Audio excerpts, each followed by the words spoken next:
Welcome to Nonprofit Network, powered by Stokes Auction Group. We are a podcast focused on benefit auctions and fundraising events for the nonprofit community. We are a group of fundraising professionals that specialize in raising funds to improve communities of all sizes.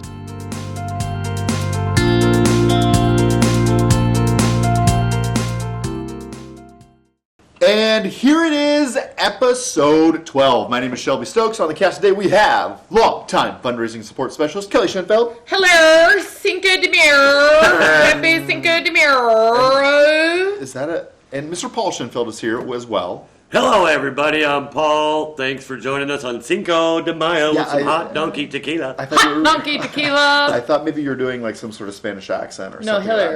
Hello. I don't know what region of Mexico that is. It's not. It's Medea. I don't think Medea has been to Mexico. Medea has been everywhere. Medea is... Is there a vacation episode that I'm not catching? No, but we should make one. Yes, it is. It is Cinco de Mayo upon this recording, and if you're hearing this a couple days later, we hope you had a good Cinco de Mayo. Yeah, it's always a fun holiday to celebrate, isn't it? Yeah, we hope... Even if it's in the middle of the week. Exactly. We hope that you paid extra for guacamole, because that's the only true way to celebrate. We had a shot of hot donkey tequila before this podcast. And they are not a sponsor yet. Maybe no, one day. But they should be. Did I say hot donkey I just tequila? love to hear you say that. That is so... Yeah, it's kicking. Great. It's kicking, that hot donkey tequila. But let me tell you what, we last time we spoke with you on a podcast, we did an episode on bid spotters, and support teams. And guess what? Professional bid spotters. Since that recording, we have had a lot of messes to mess with, and thank the stars that those bid spotters were present. That Absolutely. is true. Absolutely.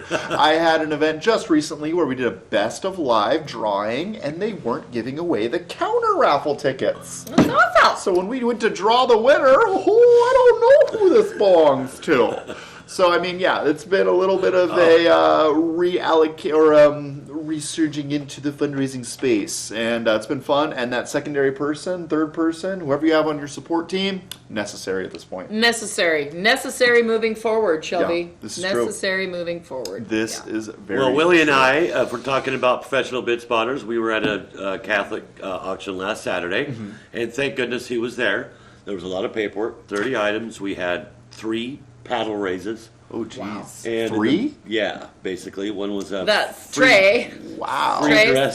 Did you say Trey? Trey. That's Trey in Spanish. No, Trey is it's in Italian. Thank you. Oh, excuse me. You're so well it's been a very long time that hot donkey tequila says. I don't think they have a 5th of Trace. May in Italy. So before we derail you, three paddle raises. Paddle raises. We had the fund to need, and then we did a free dress week for $30 a pop. Nice. Woo! And then scholarships, also for $30. And in the middle of the first free dress week, I think I had 160 hands in the air, total in the end. Whoa. One of our recorders just got up and left. I'm done. He said, I'm done. And I heard Willie say, well, that's just a warm-up for the fund to need. And it didn't seem to matter because she just got up and left anyway. But thank goodness that he was there. Yeah. And, dessert dash and by the head and raffle and best of live and it's just, you gotta have a support person. You have to anymore. Just do it. I also need to say that Willie was very upset that he did not win the gift card last week. I'm aware. He was very upset. But we did it right. We didn't choose. We drew. We drew. We played the game right. Either that or Dan tipped us $5. Or and we drew his Dan, name. Willie, Yeah, maybe you should think about that little gift card for us to sweeten the pot. We Your like name hot could have been donkey drawn. tequila. We all have definitely do Venmo as well. Feel free to shoot us over some cred. So it's been a few weeks since we recorded. We had a No, it hasn't. We just recorded last week. Exactly. I don't know what you're talking about. I don't know either, but we've had a couple Strange. of events between now and then. And based on today's episode, we're actually going to run through some of those events, but we're going to take it through the lens of reforging a community. That is what we're going to be talking about today. That is our topic. What we're finding is that we are coming back together, You're and so the community smart the way is you talk. so Reforging. Such a great word. Disconnected, and we're trying to get the train back on the rails. So what we're going to do is we're going to talk about how you, whoever's running the fundraising event, can try to create bonds, set up different activities for the community to get reallocated, reacquainted, and eventually strengthen that community. You know, we've kind of wandered on what this topic would exactly look like, but it's my opinion that these communities as a whole are fractured. There's the new up-and-coming parents at schools or individuals in the community, and there's the older, established way of doing things. And right now we're seeing those two worlds collide a little bit because it was the way it was, and it is the way it is, and there's a little bit lost in translation. So, all that to say, we're going to highlight some of our events that we've been doing recently. We're not going to list them by name, maybe we do, but we're going to talk about what really helps strengthen their community, because there's a lot of different cool, innovative fundraising events going on right now, right? Yeah, Yeah. There really are. There's a lot of neat new ways of doing things to get that community maybe more engaged than they have been in the past. Yeah. I think in the past the engagement stopped at the level of the fundraising evening or the walk or whatever it was that you did. And now it's trying to engage them more with the actual organization, which in turn will engage them more in the fundraising event that you have. Well said. I think that's the barrier that everybody's trying to break through. I think that I think fractured is a great word to use. I would say lost, only in that through my mind's eye, when you say fractured, it means things have been broken, and lost is people just don't know how to do it. Yeah, and there's I would agree. Yeah, a lot of confusion on. You know, in the beginning it was, do we move forward and how do we move forward? And then are we moving all the way forward or are we not moving all the way forward? Here's the deal, folks. We're moving forward. This crap is still coming up behind us. My sister just tested positive for COVID. We've had auctioneers test positive for COVID. They've had shots. It's still happening because we're getting back out into the communities. That being said, still move forward. Still move forward, because forward is the only way to go for there to be movement. And our communities are counting on you, the people that are holding these events, to move forward. They're looking to you for that. They're going, I think well, it might be such and fair to such. say that because of COVID and because of the last 2 years of either putting your show off, your fundraiser off, with which we didn't encourage you to do, or go virtual, now here we are back live again, and it almost feels like we need to get reacquainted again. Absolutely. Right? And like you said earlier today, Shelbs, it was the last couple shows that you've done, the Catholic schools were like a party. Yeah. And it was like, that is one way to get reacquainted, is get together and have a party. And I it think worked. That's what I'm finding. So I have served 2 Catholic schools in the last 2 weeks. I have another one coming up this week, and it really is a big party, right? And in the beginning, it was like, okay, these people may be a little louder. No, these schools that I'm helping with, they are there to party, right? And they're talking, they're having a good time. They're hard to get under control in terms of like, let's focus on raising funds, right? It's a difficult transition to make, but at the end of the day, if they're reestablishing the connective tissue, which is the relationships in those schools, then we are doing our job. Right. And we have to allow people the opportunity to do that. So if they're going to talk and party and carry on, good. It's only helping strengthen the relationships. That's right. In the different circles. I agree with you. And I think that the idea that they're together and they're not wanting to raise funds because they're noisy is an inaccurate idea. They're excited. They're still coming. They know why they're coming. They're just not wanting to let go of that piece that they get to share in the beginning of the night or through the night. So, as professional auctioneers and bid spotters, what we do is we move through that. You know, that we know how to swim right through that water to get to them, and that's our job, right? So don't forget to give us a call. We'll help you.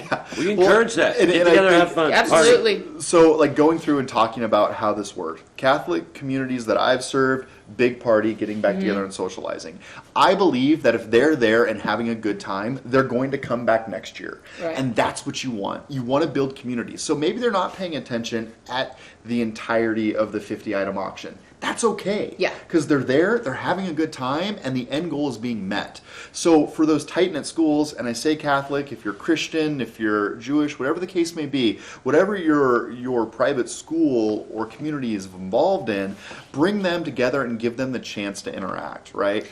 And realize that there's a sect of your community that is stagnant and that they don't know how to move forward. So take that on as a challenge prior to your event by one of the things that I'll just give a shout out to boys and girls. We haven't done it yet. We're getting ready to do it, but that they've done is they're sending out flyers to the people that are going to be coming to that event. And you may have to take a few extra steps than you've done in the past and put out a flyer of the packages and the fun games that you're going to be having there. Say, and use the word party, use the word, get together, love on one another, whatever the words fit for your area or your community. But that's one way to re-engage your community, is have it show up in their mailbox, have it show up in their mailbox and let it have coffee rings on it from it being left on somebody's dinner table or their desk, right? But it's still there and it's in their head. And that is a form of communicating with them and drawing them into understanding that we're going to do an auction and we're going to have a good time and we want you to be there. And then that just might be an extra layer. Agreed, yeah. And you're communicating early. You're allowing them to connect and what to anticipate.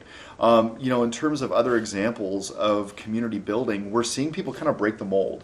I know that you and Mark helped in an event where they basically moved from an event venue back to their campus. Is that what it was? Yeah. And it was a pretty cool touch, right? It was. And I have a quick brain thing happening. It just No, started. I'm sorry. Sorry. Okay.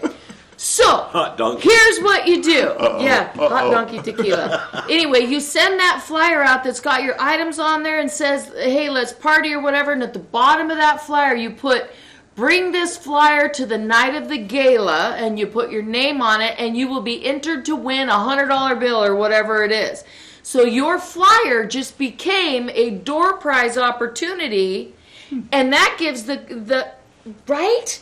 That gives the group an idea of, did that flyer work or was it a fail, right? Because I don't even know if it'll work, but I think it's a hell of an idea, so we ought to try it. If they bring their flyers, they put their name on there, it goes into a box, and you give them a $100 Amazon card or a round of drinks for the table or whatever. Or you kind of say, hey, if you have your flyer, hold it up, and then just pick someone at random. No. No, you don't like that? I don't like that idea. Don't try and come into my brainstorm and ruin it. A little cold water on your hot coals. Yeah, that was a pretty good idea, though. Bring your invitation, and you're entered into a drawing. It's right there with the roll-a-thon. Oh, the roll-a-thon. Take that behind the barn. Gardner School. Yeah. Let me throw out some great stuff that happened at that school. Next week, is it next week or the week after, we're going to show you our marshmallow gun. I'm not sure when we decided. So that was part of the fun here, right? Is like they basically did arts and crafts for the adults, yes, right? Is that fair? Fantastic. So it was like, come here and you're just going to do arts and crafts. And it was awesome. Shout out to all those people that worked so hard. They did a great job of reinventing the wheel, to be honest with you. In the past, they always got a venue, and they had the catering, and they had the rental of the space, and they had the rental of the tables, and the rental of this, and the rental of that, and then the lighting, and the this, and the that. They brought it home, and they don't have a big gymnasium or anything like that. It was a small group. It was only 100 people. But they brought it home, and they did this most phenomenal charcuterie station. Just love to say that word, charcuterie. It's a cool word. But it was huge, and people loved it. They loved it over a sit-down meal that they had prior to that because they could visit. They could go and get what they wanted and as much of it as they wanted. And they're hobnobbing and visiting with each other. And they're having a great time. And it's right there. And they really did reinvent the wheel. And they had a phenomenal night. Now, each room had, like a group of teachers had sweet potato push. Some had a game. Some had the marshmallow gun game, which we're going to show you. Not this episode, but in a future episode. It's the coolest gun. It's a marshmallow gun, and it's made with a Solo cup. And oh my goodness, they were shooting marshmallows at Mark. That's so funny. He's up there counting numbers, selling something. Boom, he gets hit with 4 marshmallows. And he can bring attention to it, right? And so there was fun, and we raised a pile of money for those people. Yeah, and like if you take our theme into consideration, how do you build community?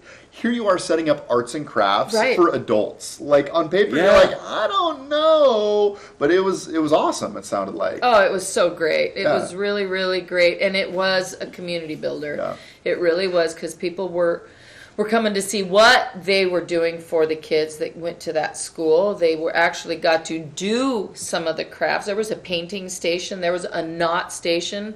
It was just really an inventive way to show off their school, number one.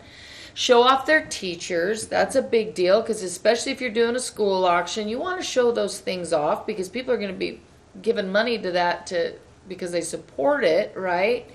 So this is basically kind of geared more towards, obviously, schools than it is other things. But you can incorporate that in anything, really. Yeah, you really Well, could. that one I did a couple weeks ago, we talked about themes earlier. Hold on, before you go into that. Okay. Before, because I know where you're going.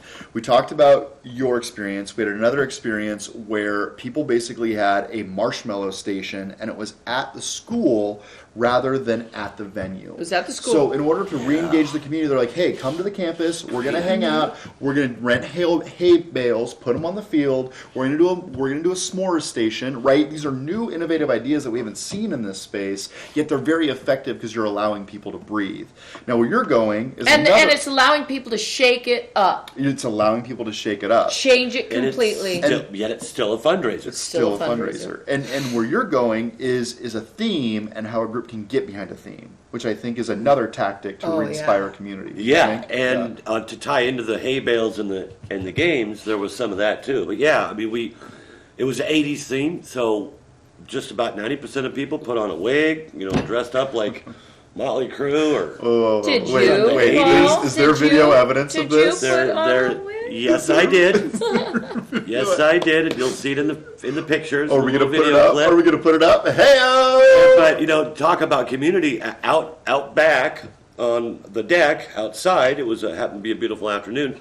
They were playing cornhole. We had an old Pac-Man game that was in there from the 80s. You can see from that picture that's showing right now. There were old board games from the 80s, like Sorry and Monopoly, and they were all set up in the bar. So during the social hour, when they were bidding on the silent, they were doing it on their phones. They could go play a video game. They could go out and they could play cornhole, or they could go play a board game and have cocktails. And then when the auction started, they were ready to rock and roll. I mean, so that was the building of the community, being able to get back together again after 2 years, and you could just feel it. Sure. You could just feel it. Yeah, and I think that's really what your focus should be as a fundraiser, trying to get the train back on the tracks after these last few years. Your community is key to success. And if we've learned anything in regard to these virtual events, they sometimes ring a little hollow because you didn't have the social aspect of these events that we're seeing in person. That's back. And when you go back in person, it's going to be very hard to have a timeline that is perfect, moment by moment, going through the schedule, because these people are so hungry for the interactivity that you've got to let that manifest and grow. I would Absolutely. 100% agree with that. And I believe that people want to be relaxed. Agreed. People want to be relaxed, and that is to hop right out. So don't feel like if you want to have an event that it has to be a super fancy dressed up thing. Mm-hmm. I think you could put cocktail attire or casual attire. I would steer a little away from casual attire. I mean, you want people to not show up in sweatpants, right? Mm-hmm. But business casual, things like that, people want to come and have a great time. They really, really do. And no matter what you present to them, they're going to have a great time if you know your community. If you don't know your community, go talk to some of your community leaders and find out. Yeah. That might be a good one for your bottomless theme. God, I have tried to sell So that bottomless like you theme have no could idea. work here. Everybody wants to get together and party. No joke, no joke. So I know we've been really talking about and honing in on like schools and communities that have not really been interacting. I want to bring one more example to the forefront here, and it had to do with more of a corporate fundraising type engagement, right? And this was more corporate money, sponsorship type individuals who hadn't seen each other in a couple of years. But what they did, and this is your event, so I don't want to speak for you, but they basically allowed for a blank spot in their catalog where they could write a family member, I think it was. No, you're incorrect. Okay. But that's Tell me, okay. tell me. I'm going to tell you. Please do. Because anyway, it was super cool. well-oiled machine, but they too wanted to change it up. And so one thing that they did is on the back of their bid cards, they put, who is your superhero? And so the superhero, people didn't put on their Batman or Superman, though if it wasn't explained to them, they might have, but they didn't. So. But the superhero would be one of the people that the money was going for. It happened to be a JDRF, and so it was a T1D person, typically, that they would put on there, or a parent of one. But when they won that bid, he said, sold, $10 million. He'd say, now turn that card around, let me know who your superhero is. And he would flip it around, and it gave cred to another community piece, right? It brings that, tying it all back together, that this person was there, and they had a connection to that event, and this is what their connection was, and now the rest of the crowd knew it. And they also did a really cool thing, which is a community piece. And they did a thank you video at a certain level that was raised. They had a video that followed their ask video that was saying this money was donated for, and a picture of the person that they did it for. And so it was, to me, it was, okay, here's a big monster corporate fundraising group, and they're shaking it up. Yeah. They know the importance of shaking it up, and they know the importance of grabbing a hold of their community. And that's what they did. It feels very much more personalized. It was a beautiful event. I'm donating $5,000 in honor of my Aunt Sally. Well, and think about the conversations that come from that, right? You could be sitting at a table with somebody and oh, you're giving for Aunt Mary? I know Mary. Her and I went to high. Before you know it, you're having a conversation about why you're there and who you're supporting. Right. Which isn't always something that's at the forefront of these, right? I mean, that's not always the first conversation you jump to. No. So I thought it was just a really brilliant way to bring it back to why everyone had gathered together that night. I am here for my aunt blank.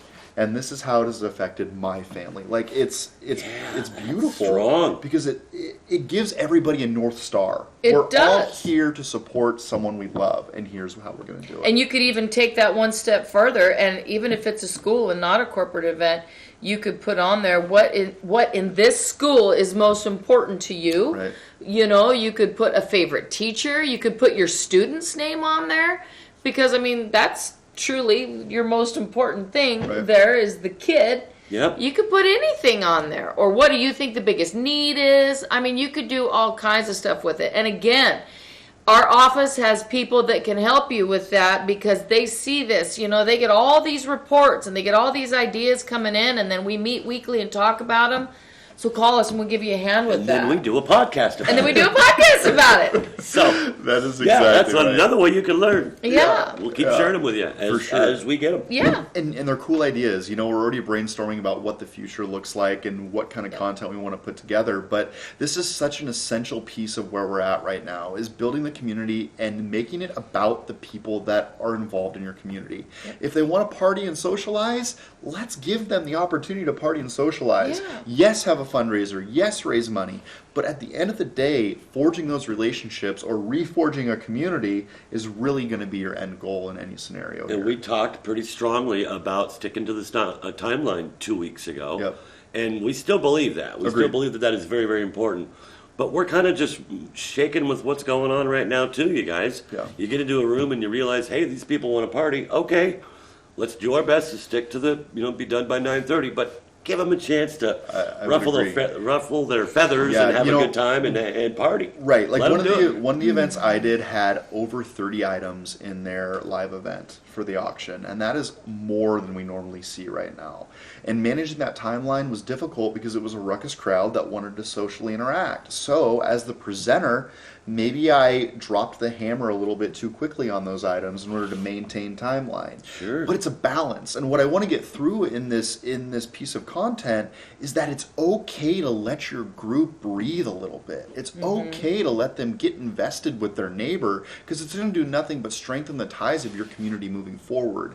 And I really think it can be overlooked when we're so worried about, timeline, we got to get done by this, we got to move forward. You need to find a common benefit on both of those fronts, not just one. Yeah, and have something waiting for them at their table, that they can move to. So whether that is, a glass of wine, whatever it is, but have something waiting for them at their table. Come out and move into the marshmallow guns or whatever. Let's have a marshmallow party. Yeah. I mean, it could be anything, but you could also, that's a thing that could drive them.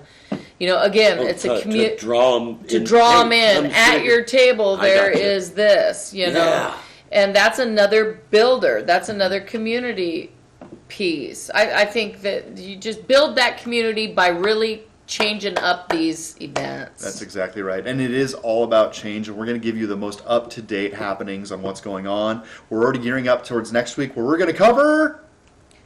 What are we going to cover next? I think we're going to cover games, aren't we? Games! More specifically, we're going to talk about the Wheel of Fortune a little bit. Yes, we're gonna the Wheel of Fortune. Well, it's a wine wheel, or we can make it whatever you want it to be. We're also going to teach you how to build a marshmallow gun. That's going to be super. That's going to be. So we're going to build it right here for you. Me either, and we're going to be able to. You'll be able to terrorize your family later. Yes. So look for us next week. Be surprised at how effective those little guns are. Oh my goodness! And we are going to show you the downside of a stale marshmallow, but you have to wait till next week before you truly understand the disadvantage of a stale mushroom. Thank you for joining us. Mushroom, stale marshmallow. Oh, a mushroom gun. Ooh. Whoa. Psychedelic. That's do not throw fungi, please. We appreciate you being with us. If you'd like more, you can see some stuff in the attached description. Follow us on Facebook if you'd like. Video version is available on YouTube. If you're not watching there, please subscribe, like, comment, or leave us a review on your pod catcher of choice. 5 stars, please. Intro music, Brighter Days Ahead by Mixard. Big thank you to you. And know that we appreciate you joining us this week and hope we brought some value to your fundraising strategy. If you know someone who can benefit from the concepts that we're covering, please give us a call, shoot us an email, whatever's better for you. The email is...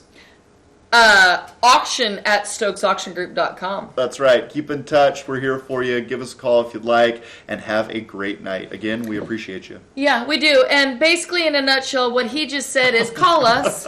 Call us. We want to help you. We're good at what we do. We love what we do, and we love you.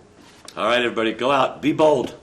Be healthy. And go do good.